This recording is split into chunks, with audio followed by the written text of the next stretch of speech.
নাই, তবে আমরা কি করছি না করছি এটা জিজ্ঞেস করার অধিকার আল্লাহ পাকের 1000 বার। সুম্মা লাতুসআলুন্না ইয়াওমাইদিন আনিন নাঈম, রব যা দিয়েছেন সবগুলোর হিসাব উনি নেবেন। সেদিকে যেতে চাই না।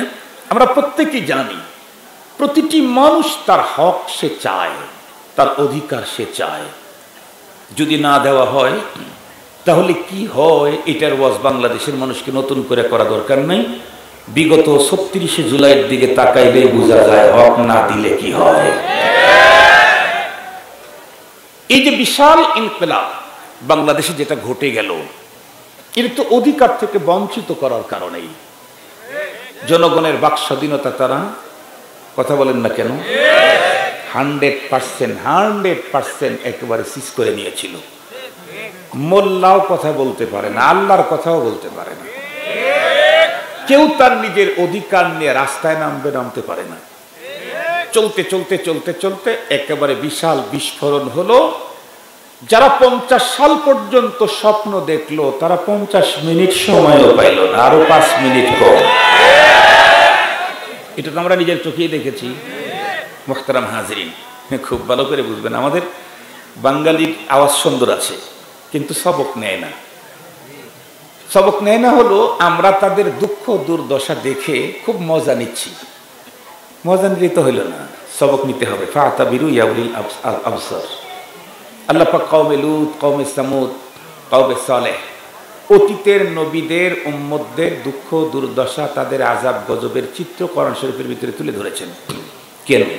শুনে শুনে মজা নেওয়ার জন্য না, ওখান থেকে শিক্ষা গ্রহণ করার জন্য। আমরা তো শিক্ষা গ্রহণ করি না, মাত্র অল্প দিনেই দেখতেছি আগে আর প্রায় সেম সেম হয়ে যেতেছে। কিছু কিছু বিষয় সবক নিচ্ছি না, সবক নেওয়া দরকার।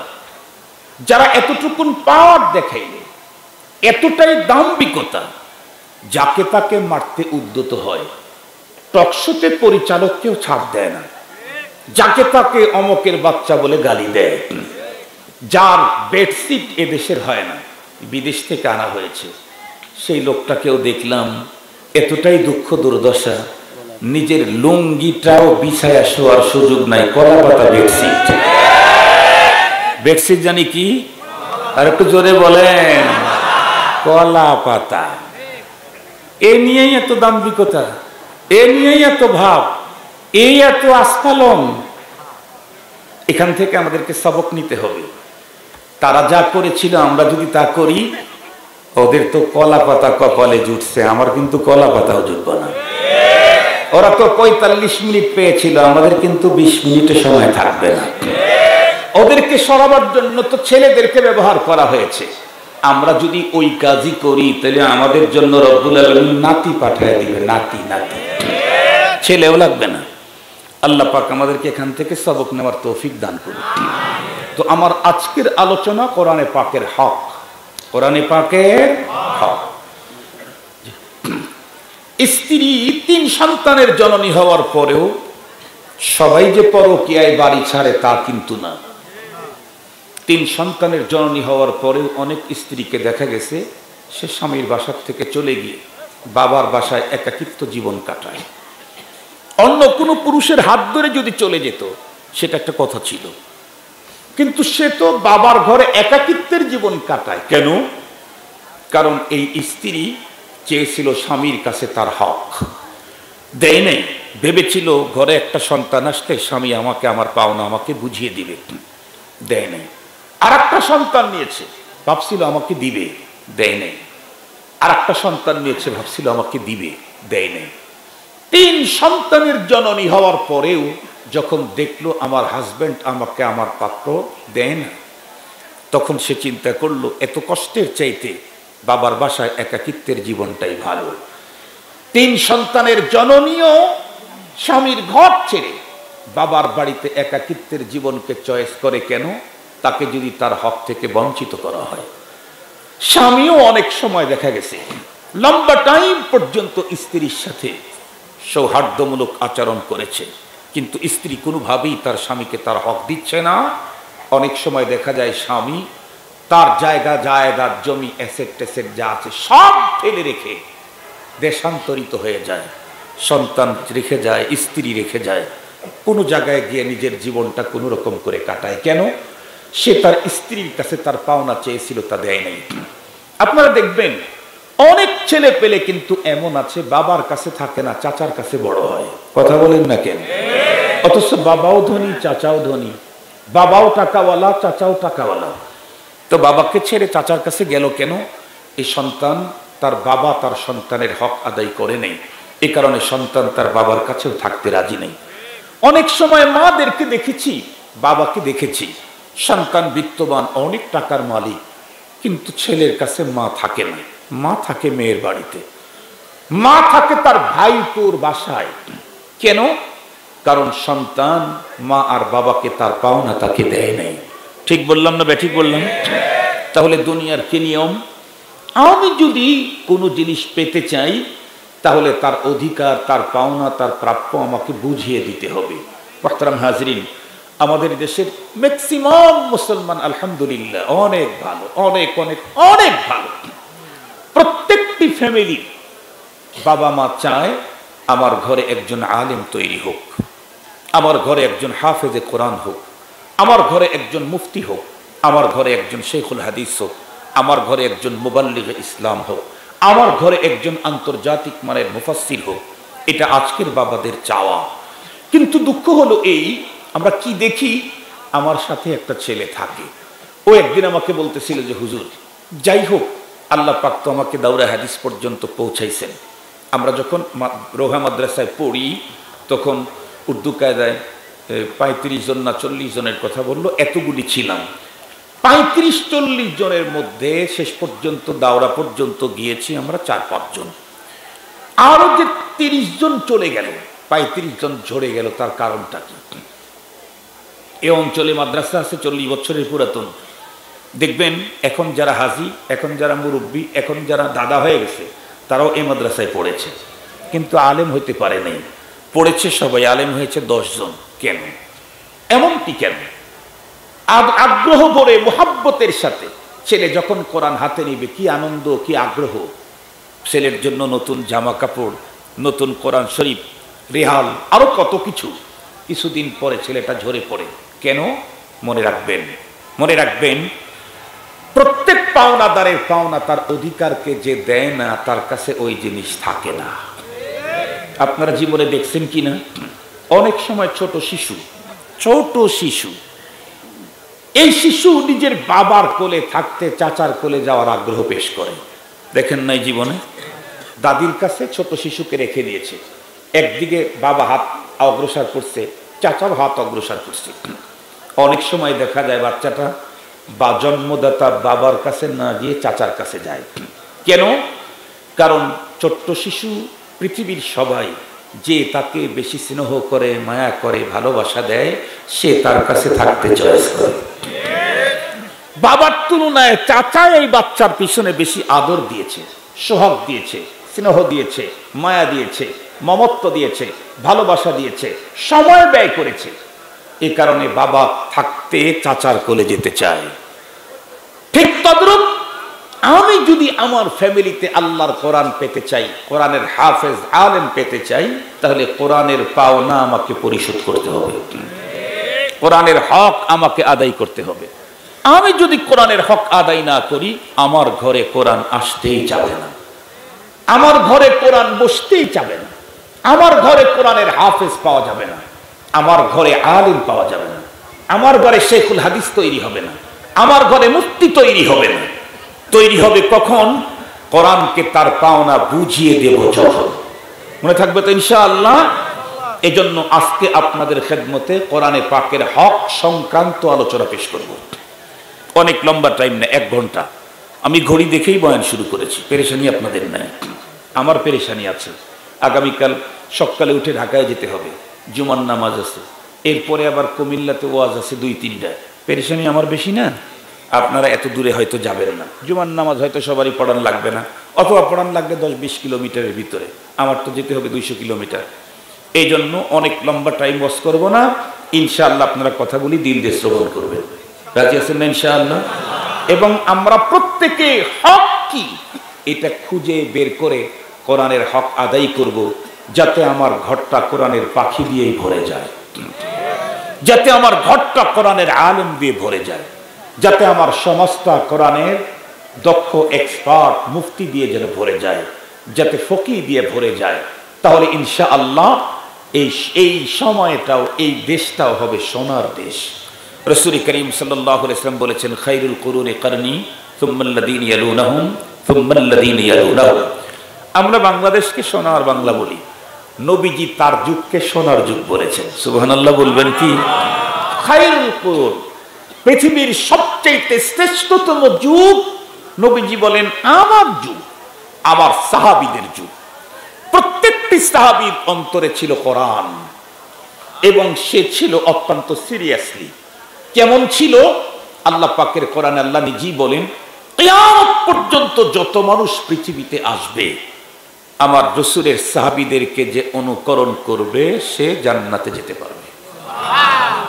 কিভাবে তাদের বডিতে, তাদের সিনাতে, তাদের জীবনে কোরআনকে কিভাবে তারা সেটিং করেছিলেন।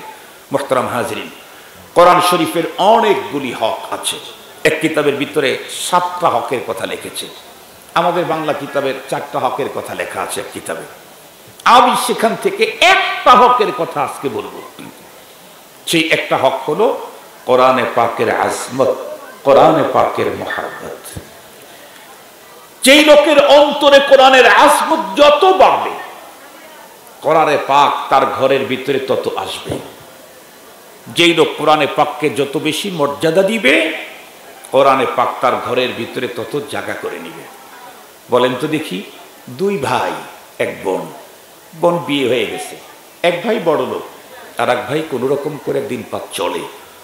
বোন এসে বড় লোক ভাইয়ের বাসায় খায় না, গরিবের বাসায় ওই লবণ পান্তা খায়। বলেন তো কেন? ওর কি বড় লোক ভাইয়ের বাসার উন্নত খাবার খেতে ইচ্ছে করে না? কথা বলার ইচ্ছে করে না? কিন্তু লবণ ভাত খায় কেন? ওইখানে গেলে আদর নাই, সোহাগ নাই, ভালোবাসা নাই, এই জন্য মুরগার রান খেতে যায় না। এখানে গেলে আদর আছে, ভালোবাসা আছে, মোহাব্বত আছে, তাকে সম্মান করে, এই জন্য গরিবের ঘরে পান্তা খেয়েও সে মজা পায়। মুহতারাম হাজরিন, কোরআনে পাকের অন্যতম একটা হক হলো কোরআনে পাকের আজমত। যার অন্তরে কোরআনের আজমত যত বাড়বে, মজার কথা হলো আল্লাহ তার আজমত দুনিয়াতে তত বাড়ায়া দিবে। কোরআন তো এমনই এক জিনিস, যে এটাকে ধরছে সে দামি হয়ে গেছে। আল্লাহ পাকের রাসূল বলেন, কোরআন এমন কিতাব, ইয়ারফাউ বিহাদাল কিতাবি আকওয়ামান ওয়া ইয়াদাউ বিহি আখারিন। এই কিতাব দিয়ে অনেক কওমকে আল্লাহ তাআলা অনেক দাম বাড়ায়া দিয়েছে।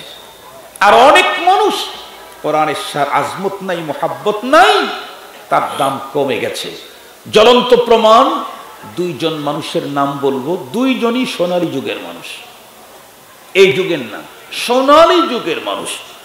সোনালী যুগেও, স্বর্ণ যুগেও, পৃথিবীর শ্রেষ্ঠতম যুগেও কোরআন ছেড়ে দিয়েছে, নিকৃষ্টতম হয়েছে।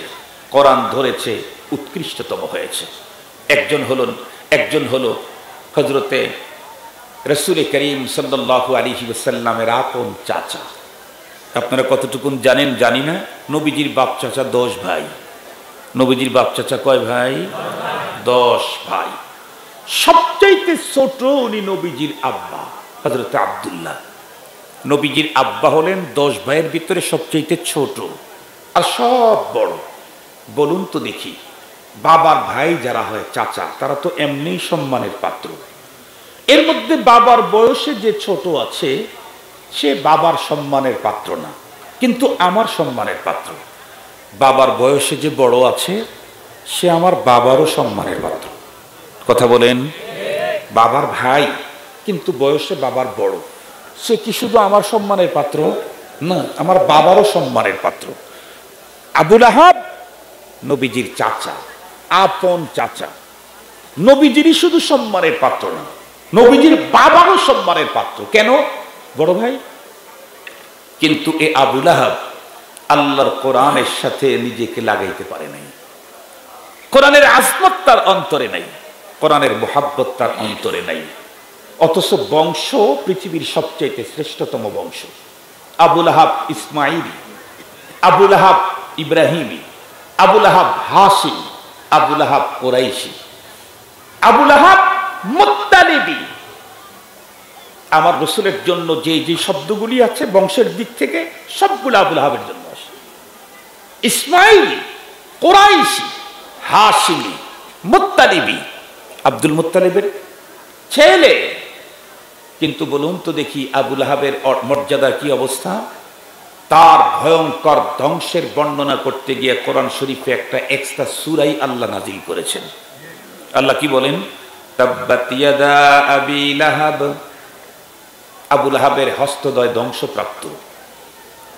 কি চেহারা, কি বংশ, কত বড় বংশের জানেন? ওই বংশের একজনকে আল্লাহ তাআলা নবীদের নবী বানাইছেন।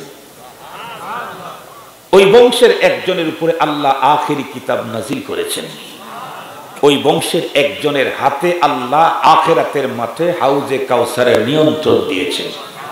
ইন্না আতাইনাকা আল কাউসার, আমি কাউসার আপনাকে দিলাম। এত বড় বংশের হওয়ার পরেও আবুল আহাব ধ্বংসপ্রাপ্ত কেন? কারণ কোরআনে পাকের আজমত, মুহাব্বত, কোরআনের প্রতি ঈমান নাই। পক্ষান্তরে আরেকজন মানুষ দেখতে বড় কালো, ঠোঁট মোটা, বাড়ি হলো সেই হাবশাতে, এরপরে কৃতদাস, জবানের স্পষ্টতা নাই, অস্পষ্ট। আশহাদু বলতেই পারতেন না, আশহাদু বলতেন। আপনাদের মনে হয় মনে নেই, ছোটবেলায় অনেক ছেলে পেলেদেরকে আমরা কথা বলছি, কথা বলতে থাকলে না ও জিভে আগায় দেয়, কয় আরে তুই কাঁচামরিচ ক, কাঁচামরিচ কয়, কাঁচামরিচ। দেখছেন না জীবনে এরকম ছেলে পেলে? কাঁচামরিচ কয়, কাঁচামরিচ। মানে কোনো কোনো বাচ্চা ছোটবেলায় কথা বললে জিভে আগায় যায়, চ বলতে পারে না, স বলে ফেলে, কয় কাঁচামরিচ। হযরত বেলাল হাবশী শিন বলতে পারতেন না, আশহাদু আল্লা ইলাহা ইল্লাল্লাহ, উনি বলতেন আশহাদু আল্লা ইলাহা ইল্লাল্লাহ, শিন বলতেই পারতেন না। কিন্তু এই লোকটা কোরআনে পাকের আজমত, মুহাব্বত, তার প্রতি ঈমান থাকার কারণে তার মাকাম কত উঁচু একটু আপনাদেরকে বলি। আমাদের রাসূল করিম সাল্লাল্লাহু আলাইহি ওয়াসাল্লামকে আল্লাহ পাক দাওয়াত দিয়ে তার আরশে নিয়ে গেছিলেন, মনে আছে কি আপনাদের?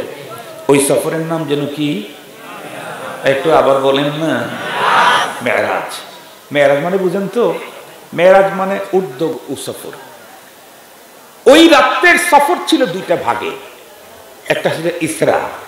কোরআন হাকিম আল্লাহ তাআলা বলেন, সুবহানাল্লাযী আসরা বিআবদিহি লাইলাম মিনাল মাসজিদিল হারাম ইলাল মাসজিদিল আকসাল্লাযী বারাকনা হাওলাহু লিনুরিয়াহু মিন আয়াতিনা। আসরা বাইতুল্লাহ থেকে বাইতুল মুকাদ্দাস পর্যন্ত একটা সফর, অনেক মজার কথা। আল্লাহ তার হাবিবকে আমন্ত্রণ করছেন আরশে, ইস্তেকবাল করার জন্য দুইটা গ্রুপ পাঠিয়ে দিয়েছেন।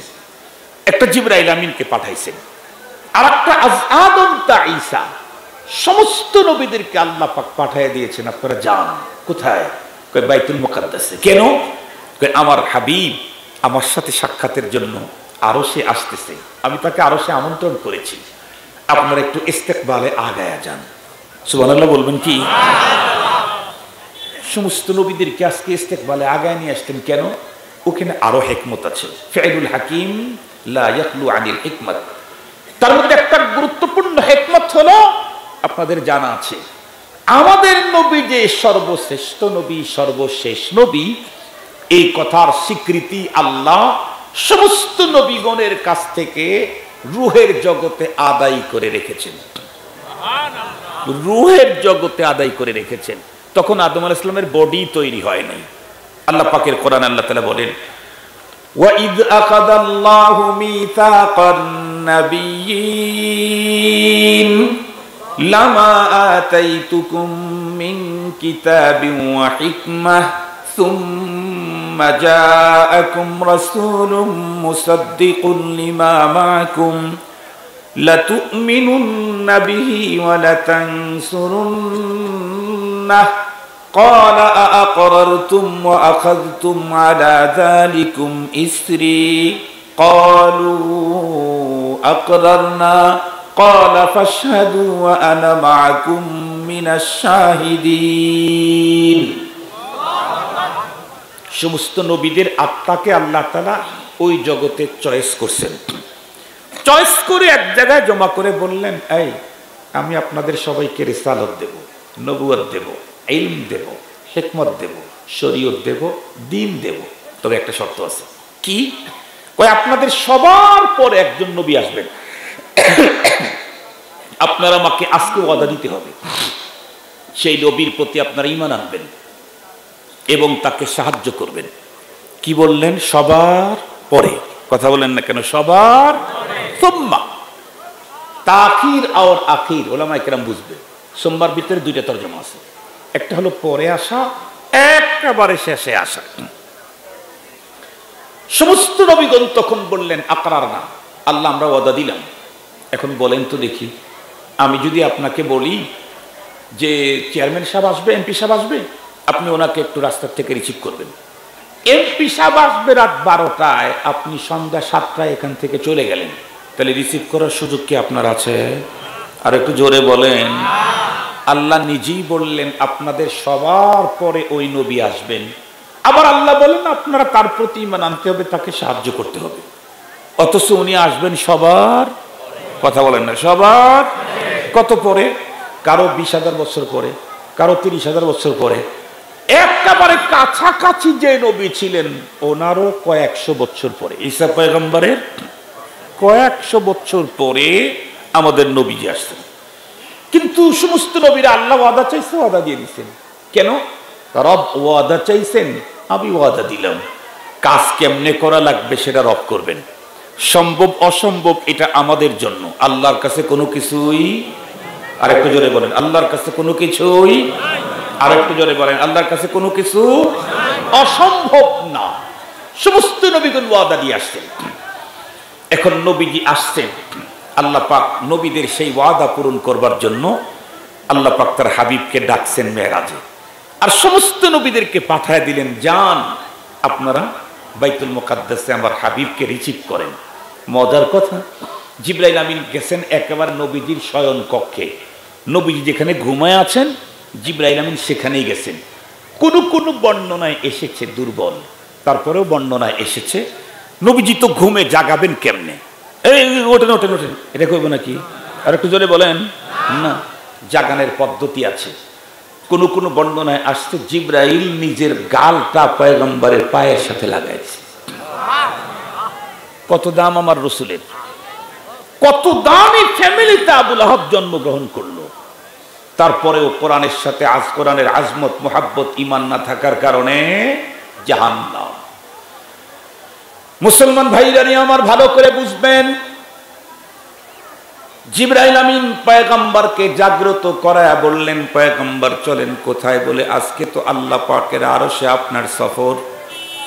কত আনন্দ, কত খুশি, কারণ আমার এমন একটা সফরের জন্য রব আমাকে আমন্ত্রণ করেছেন যেই সফর পৃথিবীর কোন পয়গম্বরকে আল্লাহ করান নাই। জিবরাইল চলো। কেমনে চলবেন? জিবরাইল আমিন পয়গম্বরের শয়ন কক্ষের বাইরে একটা নতুন, বন্ধুরা আমার, সোয়ারি বাহন ঠিক করে রাখছেন। বাহনের বর্ণনা হাদিসের কিতাবের ভিতরে এসেছে। পানি নেই, একেবারে অনেক বড় না, গাধা আর খচ্চরের মাঝামাঝি একটা বাহন। কিন্তু এই বাহনের পরে উপরে যখন পয়গম্বর চললেন, তার গতিটা কেমন? গতিটা হলো একজন মানুষের চোখের দৃষ্টির শেষ সীমানা। বন্ধুরা আমার, এই বাহনের একটা কদম, একটা পা ফেলে চোখের দৃষ্টির শেষ সীমানায় গিয়ে পড়ে। মাত্র কয়েক মিনিটেই নবীজি চলে গেলেন বাইতুল মুকাদ্দাস। গিয়া দেখলেন সমস্ত পয়গম্বরগণ হাজির। কি করবেন? জিবরাইল আমিন ডেকে বললেন, পয়গম্বর এই জায়গাতে আপনাকে একটু ইমামতি করে নামাজ পড়াইতে হবে, কারণ আমরা তো তখন পর্যন্ত নামাজের বিধান পাই নাই। পাক আমাদেরকে নামাজের উপঢৌকন দিবেন। ঘটনা ঘটতেছে সফরের ভিতরে, যাইতে না আসতে যাইতে জিবরাইল আমিন রবকে জিজ্ঞাসা করলেন, ইয়া আল্লাহ, নামাজ তো এখানে হবে, আজান দিতে হবে কিনা? রব্বে কারীম বললেন, হ্যাঁ, তুমি জিবরাইল, তুমি নিজেই মুয়াজ্জিন হয়ে আজান লাগাও। কথাগুলি ভালো করে বুঝবেন। জিবরাইল আমিন আজকে বাইতুল মুকাদ্দাসের ওই জায়গার মুয়াজ্জিন হয়ে গেলেন, আর ইমাম হলেন পয়গম্বর, আর বন্ধুরা আমার মুক্তাদি হলেন আদম তা ঈসা সমস্ত নবীগণ। এজন্যই তো আমরা বলি, আমাদের ঘরের ভিতরে যেমন বাইতুল্লাহর ছবি রেখে দিয়েছি, আমাদের ঘরের ভিতরে যেমন পয়গম্বর সাল্লাল্লাহু আলাইহি ওয়াসাল্লামের রওজায়ে আতহারের সবুজ গম্বুজের ছবি যেমন রেখে দিয়েছি, তেমনি প্রতিটি মুসলমানের ঘরে ঘরে বাইতুল মুকাদ্দাসের ছবিটাও রেখে দেওয়া দরকার। ভবিষ্যৎ প্রজন্মদেরকে বুঝাইতে হবে, আমাদের নতুন প্রজন্মর অন্তরের ভিতরে কথা ঢুকাইতে হবে, বাইতুল্লাহ যেমন আমার, হারামাইন শরীফাইন যেমন আমার, মক্কার হারাম মদিনার হারাম যেমন আমার, বাইতুল মুকাদ্দাস আমার। এই জন্য বাইতুল্লাহর জন্য যদি আমি জীবন দিতে পারি, বাইতুল মুকাদ্দাসের জন্য আমাকে জীবন দিতে হবে। বাইতুল মুকাদ্দাস পৃথিবীর একটা মসজিদ, যেই মসজিদের ভিতরে সমস্ত নবীগণ একত্রিত হয়ে নামাজ আদায় করেছেন, আর সেই মসজিদ বন্ধুরা আমার নামাজের মুয়াজ্জিন ছিলেন, আজান দিয়েছেন জিবরাইল আমিন। জিবরাইল আমিন আজান দেওয়া শুরু করলেন, আল্লাহু আকবার, আল্লাহু আকবার। বলুন তো দেখি, মুয়াজ্জিন যা বলে মুসল্লিরা উত্তরে কি বলা লাগে? তাই বলা লাগে। জিবরাইল আমিন বলতেছেন আল্লাহু আকবার, আল্লাহু আকবার।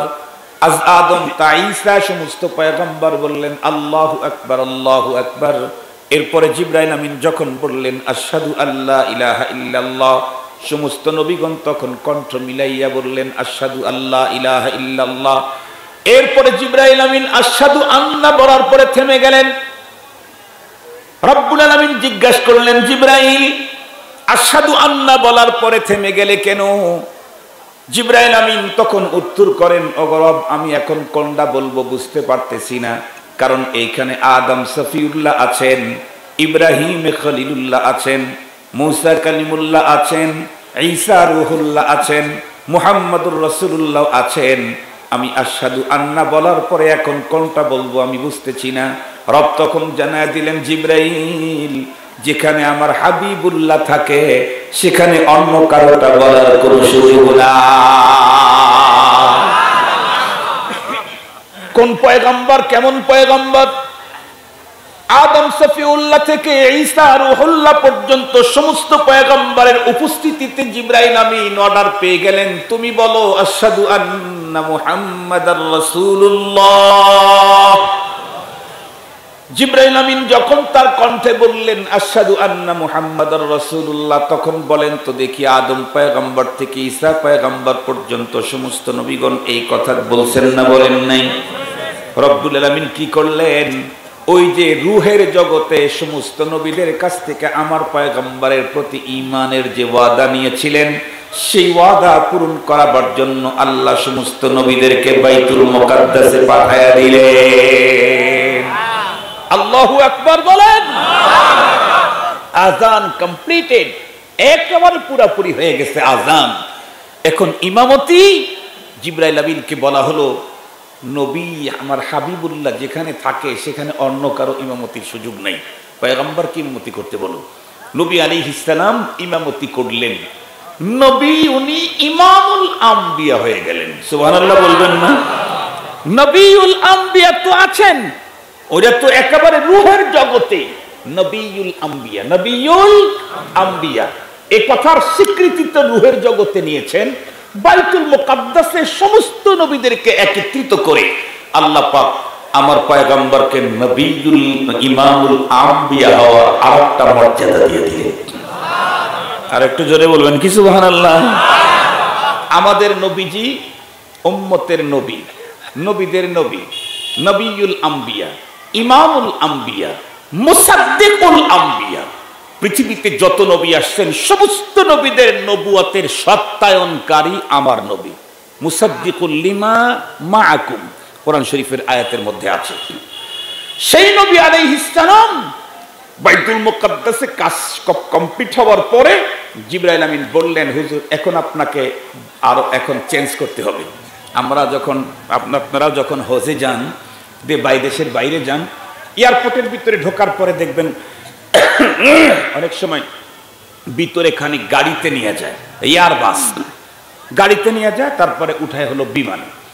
গাড়িতে যখন নিছে তখন তো জমিনে চলছে, বিমানে যখন নিয়ে গেছে একটু জমিনে চলার পর উপরের দিকে ফ্লাই করে। নবী আলাইহিস সালামকে বললেন, এখন আপনার এখান থেকে ফ্লাই করতে হবে। সুবহানাল্লাহ বলবেন কি? সফর যত লম্বা রানওয়ে তত লম্বা, সফর যত উঁচা রানওয়ে তত লম্বা।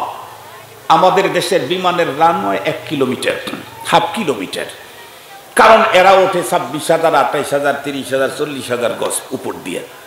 মুহাম্মাদুর রাসূলুল্লাহ আল্লাহর আরশে যাবেন, এজন্য তার রানওয়েটা একেবারে বাইতুল্লাহ থেকে বাইতুল মুকাদ্দাস পর্যন্ত। আল্লাহু আকবার বলেন। এতটুকুন রান করছেন, শুরুই বাইতুল্লাহ থেকে বাইতুল মুকাদ্দাসে গিয়ে ফ্লাই করছেন। নতুন এক বাহনের উপরে নবীজি চড়ে বসলেন, রফ রফ চলতেছে চলতেছে চলতেছে চলতেছে, যাইতেছে যাইতেছে যাইতেছে যাইতেছে, আল্লাহ পাকের আরশে চলে গেছেন। আল্লাহ পাকের সাথে দেখা হয়েছে। সুবহানাল্লাহ বলবেন না? আপনারা বলেন তো দেখি, আপনার একজন খুব ঘনিষ্ঠ বন্ধু, 20 বছর একসঙ্গে থাকা, একসঙ্গে চলা, একসঙ্গে ঘুমানো, হঠাৎ করে আমেরিকা চলে গেছে। 20 বছর আর দেখাই হয় না, কথার কথা বলতেছি। 20 বছর পরে হঠাৎ করে এক অনুষ্ঠানে তার সাথে দেখা হওয়ার পরে আপনি যে চেয়ার থেকে দাঁড়াইছেন, এরপরে যে দাঁড়ায় কাঁধের উপরে কাঁধ হাত রেখে যে গল্প করা শুরু করছেন, ওইখানে যে চেয়ার আছে চেয়ারের কথা মুখ ভুলে গেছেন। এরকম হয় না? হয় না? এত আপন বন্ধুকে কাছে পেলে বসার কথা আর মনে থাকে? দাঁড়ায় যে মজা। রব্বুল আলামিন তার হাবিবকে কি পরিমাণ মহব্বত করেন। পৃথিবীর সমস্ত মানুষ তার প্রিয়কে যতটুকু মহব্বত করেন, তার চাইতে কোটি গুণে বেশি আল্লাহ তার প্রিয় হাবিবকে মহব্বত করেন। আল্লাহ পাক তার হাবিবকে আরশে নিয়ে গেছেন। কোরআনে হাকিম আল্লাহ তাআলা বলেন, ফাদানা ফাতাদাল্লা ফাকানা কাবা কাউসাইনি আও আদনা।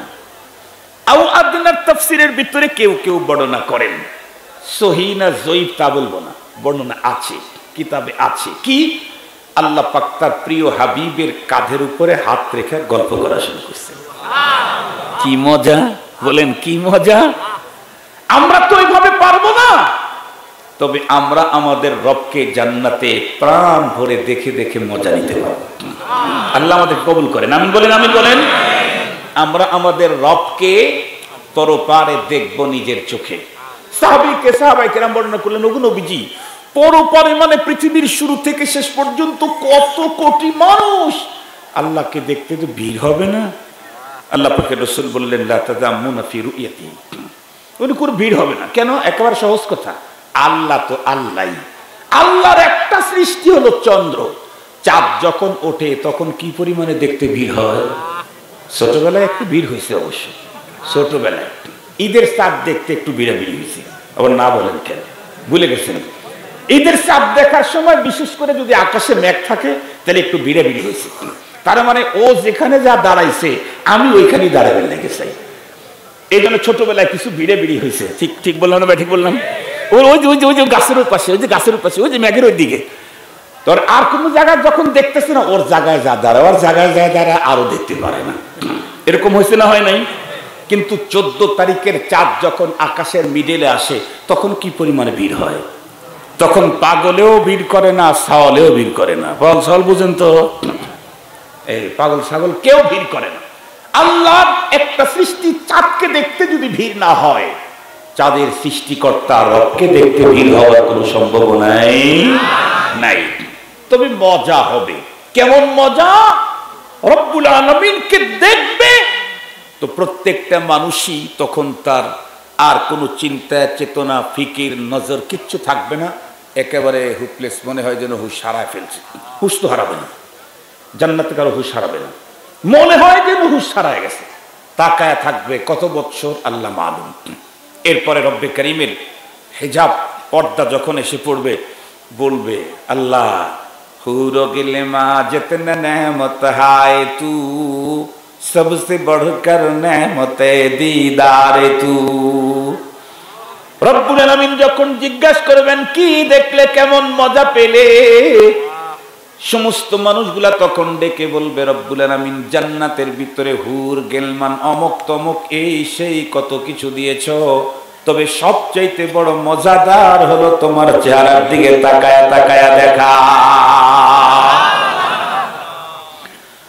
আল্লাহ পাক রব্বুল আলামিন তার প্রিয় হাবিবের কাঁধের উপরে হাত রেখে কথা বলছেন। একটা পর্যায়ে বলে ফেললেন, হাবিব আমার তো অসংখ্য অগণিত প্রজেক্ট আমি তৈরি করেছি, আমার প্রজেক্ট পৃথিবীর কোনো মানুষ কোনোদিন গুণই শেষ করতে পারবে না। আল্লাহ বলেন, ওয়া ইন তাউদ্দু নি'মাতাল্লাহি লা তুহসুহা, আমার নেয়ামত আমার প্রজেক্ট তোমরা গুণে শেষ করতে পারবা না। তবে হাবিব আমার আজকে আমি আপনাকে আমার দুইটা প্রজেক্ট দেখায় দেব।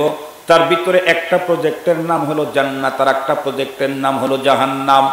আল্লাহর পয়গম্বরকে আল্লাহ পাক মেরাজের রাত্রিতে দুইটা প্রজেক্ট তার নিজের চোখে দেখায় দিয়েছেন।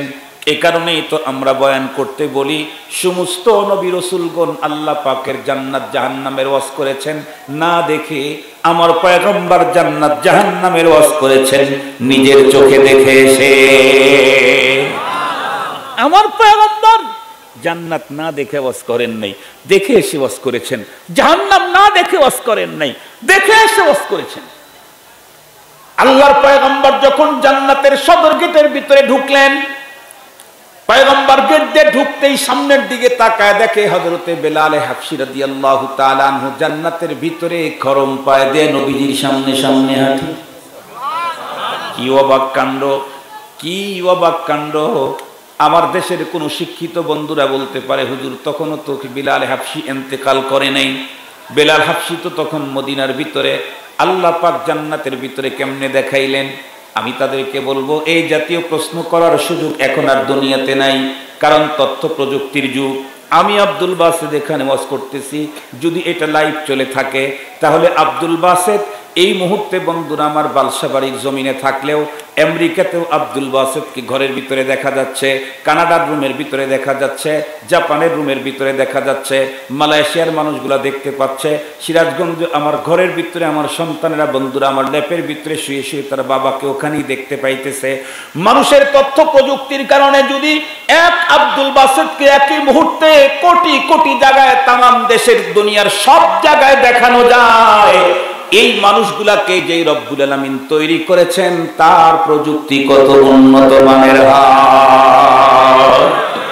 আরে মানুষের বানানো প্রযুক্তি এই যদি এত পার হয়, রব যে প্রযুক্তি তৈরি করেছেন তা দিয়ে কি হয়, তা দিয়ে কি হয় তাও রব জানায় দিয়েছেন। মালা আইনুন রাআত ওয়ালা উযুনুন সামিআত ওয়ালা খাতারা আলা কলবি বাশার। রব বলেন আমার প্রযুক্তি তোমার চোখ জীবনে দেখে নাই, তোমার কান জীবনে শোনে নাই, পৃথিবীর কোন আবিষ্কারকের অন্তরের ভিতরে কল্পনাও হয় নাই। অনেক মানুষ কল্পনার ভিতরে স্বপ্নের ভিতরে যমুনা সেতু দেখে থাকলেও রব যে সেতু বেতু বানাইছে ওটা কেউ স্বপ্ন দেখে নাই। কথা বুঝাইতে পারছি আপনাদেরকে? দুনিয়াতে মানুষ অনেক কিছু স্বপ্ন টপ্ন দেখছে না, অনেক কিছু স্বপ্ন দেখে। রব বলেন স্বপ্নের জগতেও কোনোদিন তুমি দেখো নাই। ওয়ালা খাতারা আলা কলবি বাশার, এটা হলো আমার প্রযুক্তি। এই জন্যই তো আমি বলি অনেক সময় যে ভাই আল্লাহ আমাদের যাদেরকে জান্নাতে নিবেন পেরেশানি নেই। আমাদের দেশে উপরে উঠতে দুই রকমের সিস্টেম, একটা হলো সিঁড়ি আর একটা হলো লিফট। সিঁড়ি আবার দুই রকমের সিস্টেম, একটা হলো চলন্ত সিঁড়ি আর একটা নর্মাল সিঁড়ি, তাই না? চলন্ত সিঁড়ি আছে না, ঢাকা শহরে আছে চলন্ত সিঁড়ি, আর একটা নর্মাল সিঁড়ি, আর একটা হলো লিফট, বসলে বাস উপরে চলে গেল খালি চিপ দিলে। তো এইগুলো তো দুনিয়াতে আমরা দেখেছি, ব্যবহার করেছি। তাহলে জান্নাতে কি মনে হচ্ছে? সিঁড়ি দিবেন, চলন্ত সিঁড়ি, লিফট দিবেন, আরো কথা বলেন। আর এগুলো তো দেখছি, রব বলছেন মালা আইনুন রাআত, তুমি যা দেখো নাই তাই দিব। তো কি দিবেন? ইউকালু লিসাহিবিল কোরআন ইকরা ওয়ারতাকি। কি দিবেন? কি দিবেন? উপরে ওঠার সিস্টেম কি হবে? আল্লাহ পাকের রাসূল বলেন ইউকালু লিসাহিবিল কোরআন, কোরআন ওয়ালাদেরকে পরপারে বলা হবে এই তুমি কি খোঁজো? মজার ঘটনা বলবো কি? 1 ঘন্টার চেয়ে একটু বেশি হবে বয়ান, সমস্যা নাই তো? 1 ঘন্টা হইতে আর মাত্র আছে 8 মিনিট, এই জন্য কয়েক মিনিট আপনাদের কাছ থেকে চেয়ে নিলাম। আজ থেকে বেশ 5-7 বছর আরো বেশি আগে হবে, 10-12 বছর আগে আমি তখন মাত্র আন্তর্জাতিক ইসলামী মহাসম্মেলনের বক্তা। আন্তর্জাতিক ইসলামী মহাসম্মেলন একটা সংস্থা আছে বাংলাদেশে, যার তত্ত্বাবধানে সিরাজগঞ্জেও আগে প্রোগ্রাম হইতো। আব্দুল মজিদ নদীম সাহেব রহমতুল্লাহ আলাইহি ওখানে আসতেন, আপনাদের মনে পড়ে কিনা? তো ওই সংস্থাতে একটা সময় আল্লাহর মেহেরবানিতে আমার ঢোকার সুযোগ হয়, এবং সবচাইতে বড় মানে আল্লাহ পাকের দয়া হলো, আমার চাইতে অল্প বয়সের কোনো খতিব আন্তর্জাতিক সম্মেলনে কোনোদিন ঢোকে নাই। সবচাইতে কম বয়সের আমি, আমার একটা চুল দাড়ি কিচ্ছু পাকে নাই। আজকে যেমন লুঙ্গি পরে আসছি না, ওইরকম লুঙ্গি পরে, আজকের জামা তো একটু দামি জামা পরছি, তখন আরো কম দামি জামা পরতাম আমি। তো আমি বয়ান করতে গেছি, আমি যখন গেছি আমার কেউ চয়েস করে না, আমাকে শ্রোতা হিসেবেই মানতে রাজি নেই, তারপর বক্তা তো দূরের কথা। তো যাই হোক, তারপরেও সেখানে আমি গেলাম। কি জানি বলতেছিলাম, হঠাৎ করে যেখান থেকে চলে গেল, কোন কথা জানি, ও আলহামদুলিল্লাহ মনে আসছে। তো চট্টগ্রামের জমিয়তুল ফালামাটে 3 দিনের তফসির তখন হতো। ফকির মিল্লাত মুফতি আব্দুর রহমান রহমতুল্লাহ বেঁচে ছিলেন। আর 2 দিন হলো কক্সবাজার কেন্দ্রীয় ঈদগাহ মাঠে, এর সাথেই 2 দিন হতো। একই গ্রুপ, আমরা ওখানে যাইতাম।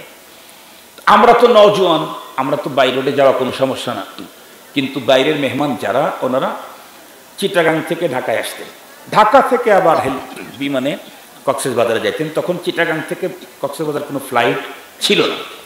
তো নদীম সাহেব সহ, দারুল উলুম দেওবন্দের মোহতামিম সাহেব সহ, আরশাদ মাদানী সাহেব সহ, ওনারা সব ওই প্যাকেজে যাচ্ছেন। আমরা নওজোয়ান, ফকির মিল্লাত রহমতুল্লাহ ছোট ছেলে শাহেদ ভাই, তারপরে জুনাইদ আল হাবিব সাহেব সহ, আমরা বাংলাদেশের যে একটা গ্রুপ আছে, আমরা 2-3টা গাড়ি নিয়ে রওনা করলাম। যাইতে যাইতে যাইতে যাইতে এই কক্সবাজার আর চিটাগাংয়ের মাঝখানে একটা অত্যাধুনিক হোটেল আছে। তো আমাকে বলতেছে শাহেদ ভাই আমাদেরকে যে এখানে নামাজও হবে, খানাও হবে। ঠিক আছে চলেন। আমি তো আসলেই একেবারে বাঙালি, আর একেবারে গ্রামের, একেবারে অজপাড়া গ্রামের, আমি অত ইটি ভালো বুঝি টুজিও না। তো গেলাম, যাওয়ার পরে সবাইকে ওখানে খুব ভালো একটা জিনিস দেখলাম, আলেমুল আমাদেরকে খুব শ্রদ্ধা করলো, আমাদের সবাইকে ভিআইপি গ্যালারিতে নিয়ে গেল।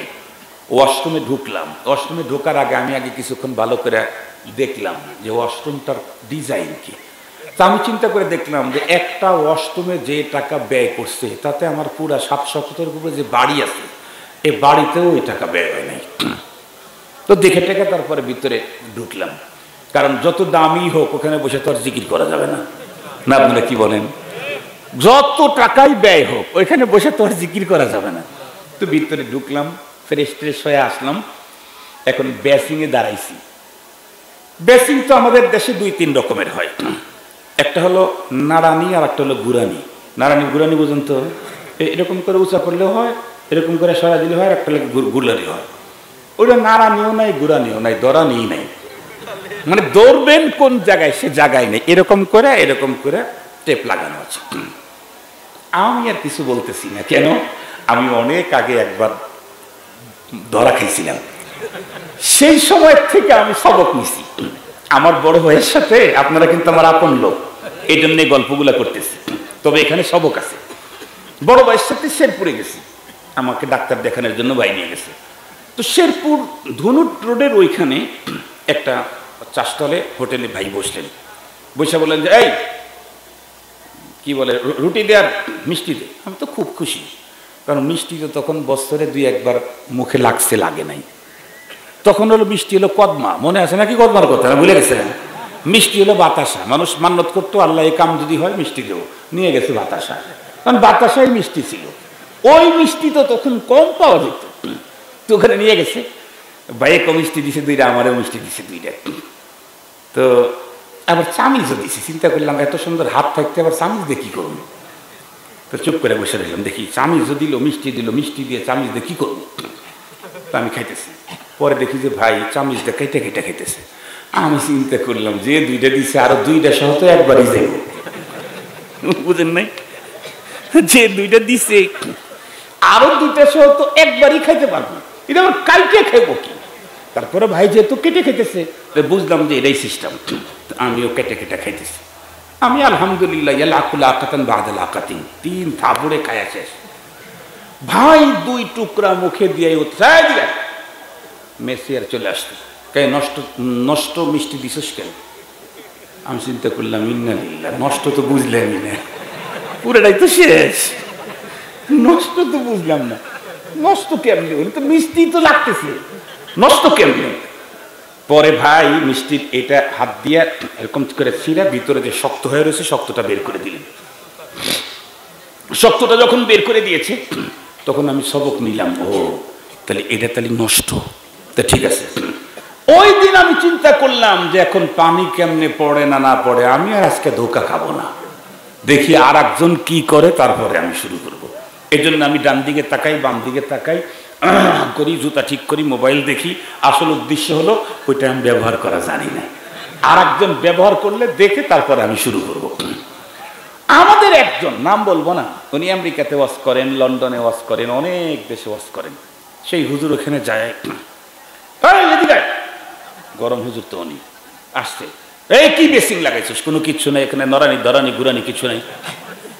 ছেলেটা তখন মুস্কি হাসি দিয়ে বলে, স্যার এখানে সেন্সার লাগানো আছে, আপনি নিচে হাত দিলে পানি পড়বে। তাই নাকি? বলে হ্যাঁ। হাত দিছে, পানি পড়া শুরু করছে, হাত দিছে আর কথা বলেন, পানি পড়া, হাত সরাইছে পানি পড়া, হাত সরাইছে পানি পড়া। খুব ভালো করে বুঝবেন, এখন তো মানুষের তৈরি করা প্রযুক্তি হলো হাত নিচে দিলে পানি আসে, হাত সরাইলে বন্ধ হয়। দরজার সামনে মানুষ গেলে দরজা খোলে, ভিতরে ঢুকলে দরজা বন্ধ হয়। এটা মানুষের তৈরি। রব্বুল আলামিন স্পষ্ট জানায় দিয়েছেন হাদিসে কুদসি, আ'আদতু লিইবাদিয়াস সালিহিন মা লা আইনুন রাআত। এই কোনো একটা প্রযুক্তি আমি পরপারে ব্যবহার করব না। জান্নাতের প্রযুক্তি হলো জীবনে দেখোস নাই, জীবনে শোনস নাই, জীবনে স্বপ্নেও দেখোস নাই। যদিও যমুনা সেতু স্বপ্ন দেখছো, কিন্তু আমি যা বানায় রাখছি সেতু, এটা স্বপ্ন দেখো নাই। মুহতারাম হাজরিন, তো কি বলা হবে? ইউকালু লিসাহিবিল কুরআন ইকরা ওয়ারতাকি ওয়ারাত্তিল কামা কুনতা তুরাত্তিলু ফিদ দুনিয়া। অনেক উঁচা বিল্ডিং নাই, চলন্ত সেতুও নাই, কি বলে কি সিঁড়িও নাই, স্ট্যান্ডিং সিঁড়িও নাই, কিচ্ছু নাই। ফেরেশতা বলবে কিছু লাগবে না, কি করবো? তুমি কোরআন শরীফের আয়াত পড়ো, আলহামদুলিল্লাহি রাব্বিল আলামিন। বলতে বলতে উপরে উঠে গেছে, কেমনে উঠলাম? সিঁড়িও নাই, লিফটও নাই। আর রহমানির রহিম, আরো উপরে উঠছে। মালিক ইয়াউমিদ্দিন, আরো উপরে উঠছে। ইয়াকা না'বুদু ওয়া ইয়াকা নাস্তাঈন, আরো উপরে উঠছে। কতক্ষণ? কতক্ষণ? ফাইন্না মানজিলাকা ইনদা আখিরি আয়াতিন তাকরাউহা। পড়তেই থাকো, উঠতেই থাকো। শেষ হবে কখন? তোমার তেলাওয়াত শেষ হবে যখন। কিন্তু মজার কথা হলো, যেমন তেমন পড়লে হবে না। ওয়ারাত্তিল কামা কুনতা তুরাত্তিলু ফিদ দুনিয়া, যেমন তেমন পড়লে হবে না। ওই আগের সিস্টেমে আলিফারা বানো কি আলিফারা বাজো কি কাপুম পেশকুম নুন জবর না কাপুম পেশকুম আনাকুম বানাকুম তানাকুম, ওটা হবে না। তার তিলের সাথে পড়তে হবে। তার তিল কি? শব্দ উচ্চারণ হতে হবে স্পষ্ট এবং শুদ্ধ। শুদ্ধ কি? প্রত্যেকটা অক্ষর আরবি বের করার জন্য মুখের নির্ধারিত জায়গা আছে, এটাকে মাখরাজ বলে। প্রত্যেকটা অক্ষরকে মাখরাজ থেকে উচ্চারণ করা ফরজে আইন। মাখরাজ থেকে অক্ষর উচ্চারণ করা তিলাওয়াতের মধ্যে ফরজ। মুসলমান ভাইরা রে আমার, সেদিকে যেতে চাই না। আমি তো শুধুই বলতেছিলাম, আল্লাহর পয়গম্বর যখন চলে গেলেন, জান্নাতের ভিতরে ঢুকতেই দেখলেন হযরতে বেলাল হাফসি রাদিয়াল্লাহু তাআলা আনহু পয়গম্বরের সামনে খড়ম পায়ে দিয়ে দিয়ে হাঁটে। তার মানে রব্বুল আলামিন তার হাবিবকে দেখা দিলেন, হাবিব আপনার বিলালকে আপনি জমিনে রেখে আসছেন। বেলাল কালো, বেলাল কৃতদাস, কিন্তু কোরআনে পাকের প্রতি ঈমান আজমত আর মুহাব্বতের কারণে বেলালের মাকামটা নিজের চোখে দেখে যায়। খুব ভালো করে কথাগুলি বুঝবেন। আপনারা প্রত্যেকেই জানেন তরিকতের সাজারা যেটা আছে, এই সাজারার ভিতরে একজন অন্যতম বুজুর্গের নাম বিশরে হাফি। আমার দেশের ভিতরে চার সিলসিলার যত বুজুর্গ দেখবেন তাদের বন্ধুরা আমার সাজারার ভিতরে বিশরে হাফির নাম আছে। বিশরে হাফি সম্পর্কে মশহুর ঘটনা বহুবার আপনারা শুনেছেন। উনিও অস্বাভাবিক মদ্যপ ছিলেন, মদ্যপায়ী ছিলেন। একদিন মদ পান করার জন্য পথ চলা শুরু করলেন। পথগুলি চলতে চলতে মদের বারের দিকে যাইতে হঠাৎ করে দেখলেন জমিনের ভিতরে ছোট্ট একটা কাগজ পড়া, কিন্তু কাগজের উপরে লেখা আছে আমার আল্লাহর নাম, অন্য কোনো আয়াত না, এই বিসমিল্লাহ লেখা। উনি চিন্তা করলেন এ তো আমার আল্লাহর নাম, আল্লাহর কালাম। সঙ্গে সঙ্গে লোকটা জমিন থেকে কাগজটা উঠায় নিলেন, নিজের কাপড় দিয়ে আল্লাহর নাম লেখা, কোরআনে পাকের আয়াত লেখা ময়লাগুলা যা ছিল ওখান থেকে পরিষ্কার করে বাড়ির দিকে ব্যাগে আসলেন। আল্লাহ পাকের কালামের উপরে মানুষের পা পড়েছে, ময়লা লেগেছে, গন্ধ হয়ে গেছে।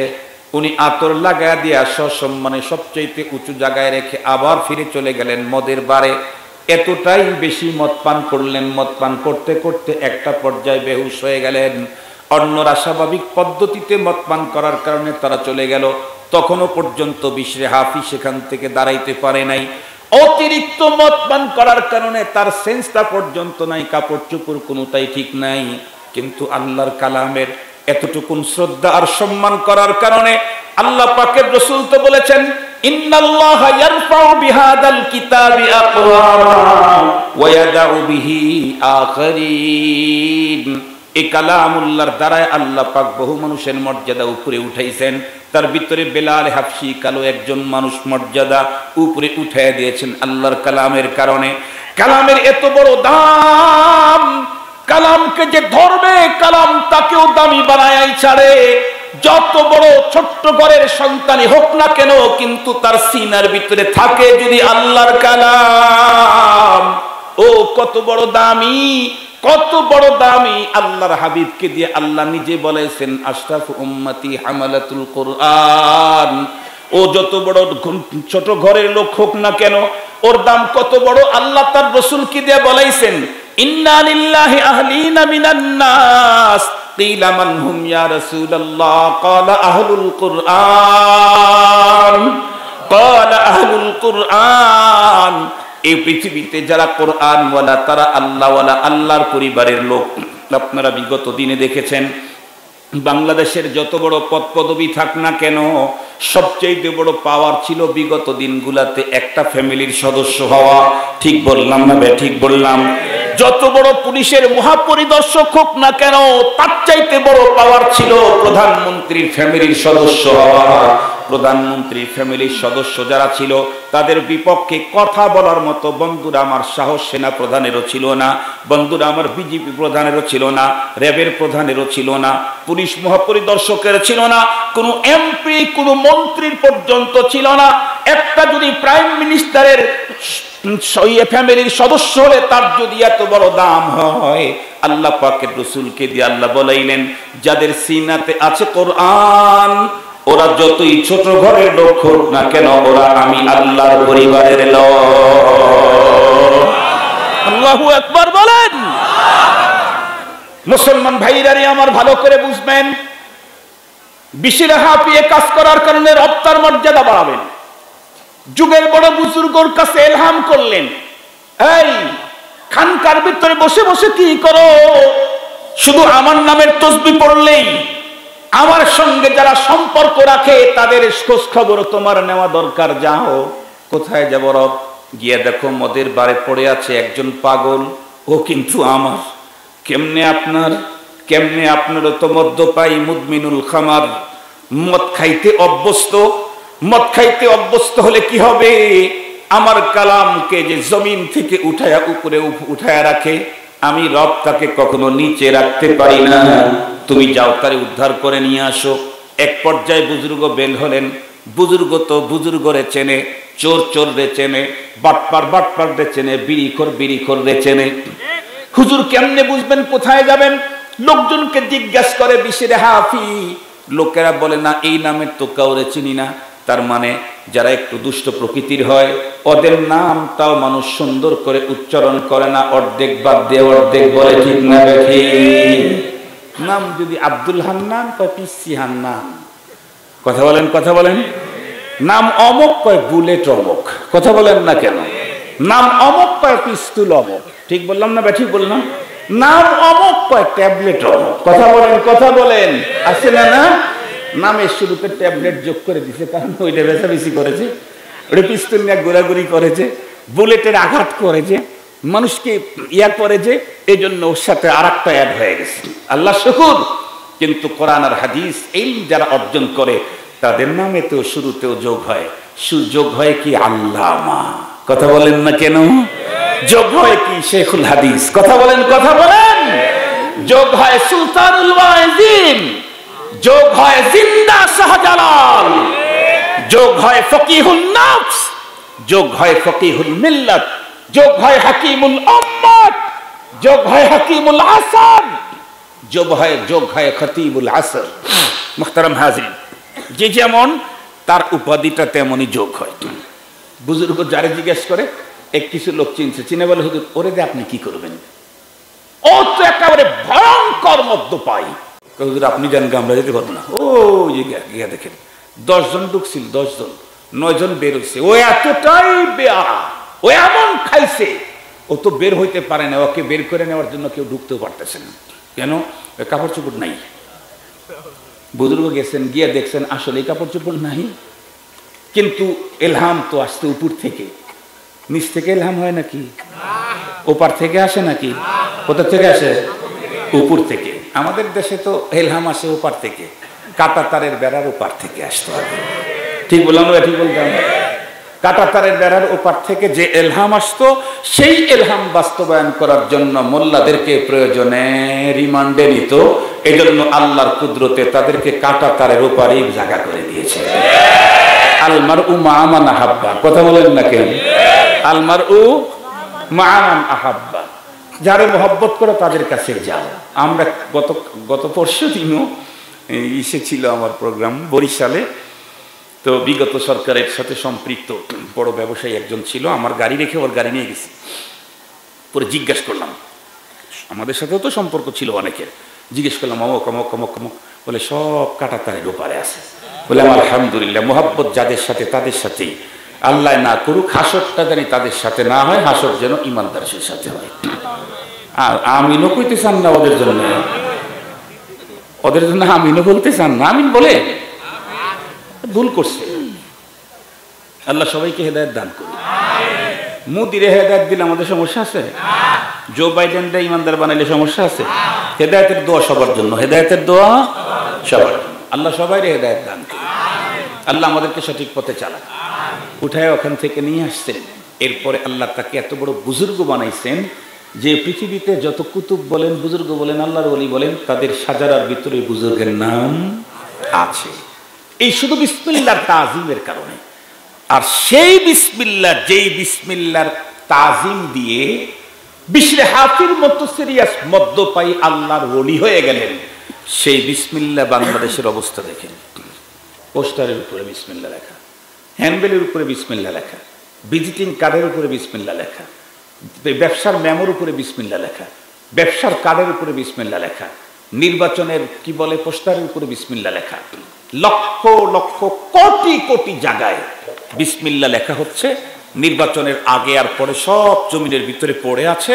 আমার মতো তাহাজ্জুদওয়ালা মানুষটাও যাওয়ার সময় আল্লাহর নামের উপরে জুতা দিয়ে পাড়ায় যাচ্ছি। কথা বলেন না কেন? কথা বলেন না কেন? আমার নসিব খুলবে, আমার নসিব ভালো হবে, আমার দেশে শান্তি হবে, আমার জন্য শান্তির ফয়সালা হবে? কখনোই হতে পারে না। এই জন্য আসেন আমরা আল্লাহর কোরআনের তাজিম করি। যাদের সন্তানদেরকে কোরআনে পাকের আলিম বানাইতে চান তাদেরকে বলি, নাম্বার 1, আপনার ছেলে কোরআন হাতে নিয়েছে, ওকে উঁচা রেহাল কিনে দিবেন। উঁচা রেহাল আপনি কিনে দেন 50 টাকা দামের প্লাস্টিকের রেহাল। ওইখান দিয়ে হুজুর যখন একজনের পড়া শুনতে যখন আগাইতে থাকে, হুজুরের পা কোরআনের উপর দিয়ে ওঠে। কোরআনের উপরে কেউ আছে কি? কোরআনের উপরে কেউ আছে? কোরআন সবার, কথা বলেন, কোরআন সবার। আমি যদি আপনাদের কারো বাসায় যাই, ভাঙ্গা চেয়ারটা আমাকে দিবেন না টুল দিবেন, ব্রাঞ্চি দিবেন, কি করবেন? আপনার বাসায় যদি উন্নত চেয়ার না থাকে আর এক বাসার থেকে নিয়ে এসে দিবেন। আমার এত দাম কিসের কারণে? এই চামড়ার কারণে, এই বডির কারণে? কিসের কারণে? কথা বলেন না, কিসের কারণে? আজকে টাকা দিবেন, প্যাকেট ভর্তি টাকা দিবেন, উন্নত খানা খাওয়াবেন, কিসের কারণে? কথা বলেন। কোরআনের কারণে যদি মোল্লার এত সম্মান হয়, তাহলে ওই কোরআন আপনার ঘরে বসায় রাখছেন, তার চেয়ারটা কেমন? কোরআন আপনার ঘরে আছে না? কোরআনের কপি আছে না? কোথায় রাখছেন? কোথায় রাখছেন? উপরে কোথায়? উপরে কোথায়? আপনার বাসার 56 ইঞ্চি, তার জন্যে 5600 টাকা দিয়ে টেবিল কিনলেন। যেই কোরআনের কারণে পৃথিবী চলছে, সেই কোরআনের জন্য কয় টাকা দিয়ে টেবিল কিনছেন? কয় টাকার শোকেসের মধ্যে কোথায় ঢুকাইছেন? আলহামদুলিল্লাহ, লা ফখরা বলতেছি, আমার ওয়াইফ প্রথম যখন আমাকে বললাম আমাকে একটা ওয়াল শোকেস বানায় দেন, আজ থেকে 15 বছর আগের কথা, 15-16 বছর আগের কথা, 15 বছর হবে। আমি বললাম ওয়াল শোকেস বানায় দেবো, কিন্তু একটা শর্ত আছে। কি? বলে আমি শোকেসের মধ্যে একটা তাক সবার উপরে রাখবো, গ্লাস বেষ্টিত। সর্বপ্রথম, আমি তো বাসায় থাকি না, যেদিন তোমাকে শোকেস দিয়ে যাবে, সর্বপ্রথম শোকেসের উপরের ভাগে আল্লাহর কোরআন রাখবা। প্রথমে তোমার শাড়ি ঢুকাইও না, প্রথমে সন্তানের কাপড় ঢুকাইও না, আমার কাপড় ঢুকাইও না, দামি গ্লাস আর জগ ঢুকাইও না, প্রথমে আল্লাহর কোরআন উপরে, সবার উপরে যেটা। এবং যেই তাকে আল্লাহর কোরআন বসবে, সেই তাকে আর জীবনে কোনোদিন অন্য কিছু রাখবা না, ওটা আল্লাহর কোরআনের জন্য রিজার্ভ। মুহতারাম হাজরিন, আমাদের বাসায় তাই করতে হবে। পারবো না ইনশাআল্লাহ? যত্র তত্র কোরআন রাখবো না, কোরআনের আজমত সবচেয়ে উঁচু জায়গায় রাখবো, গ্লাস বেষ্টিত জায়গায় রাখবো, পরিপাটি জায়গায় রাখবো, মাঝে মাঝে কোরআনের গায়ে আতর লাগায় দেবো। পারবো ইনশাআল্লাহ? 2 নাম্বার, কোরআনকে খালি রাখবো না, কোরআনের জুজদান জামা বানায় দেবো।